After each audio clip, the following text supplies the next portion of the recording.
জাহান্নামীদের দাঁতগুলি পাহাড়ের মতো হবে। তো দাঁত যদি হয় পাহাড়ের মতো, তাহলে গালটা কত বড় হবে, বডিটা কত বড় হবে।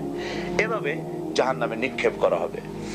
আবার এই পৃথিবীতে অনেকে এমন অনেক ভালো কাজ করে, যেই কাজগুলির পুরস্কার দেওয়ার জন্য পৃথিবীর এই সীমিত হায়াত যথেষ্ট নয়। এখানে একজনের বয়স 50, 60, 70, 80 বছর বয়স, কিন্তু এত ভালো ভালো কাজ করেছে, স্কুল করেছে, মাদ্রাসা করেছে, এতিমখানা করেছে, মানুষের উপকার করেছে, বিধবাকে আশ্রয় দিয়েছে, এতিমকে ঠাঁই দিয়েছে, ইসলামকে জানাবার জন্য, বোঝাবার জন্য প্রচারে অফুরন্ত টাকা খরচ করেছে। তারপরে আল্লাহর দ্বীনকে প্রতিষ্ঠা করার জন্য বিবি বাল বাচ্চাকে ছেড়ে দিয়ে হিজরত করেছে, রক্ত দিয়েছে, রাত জেগেছে, শাহাদাত বরণ করেছে।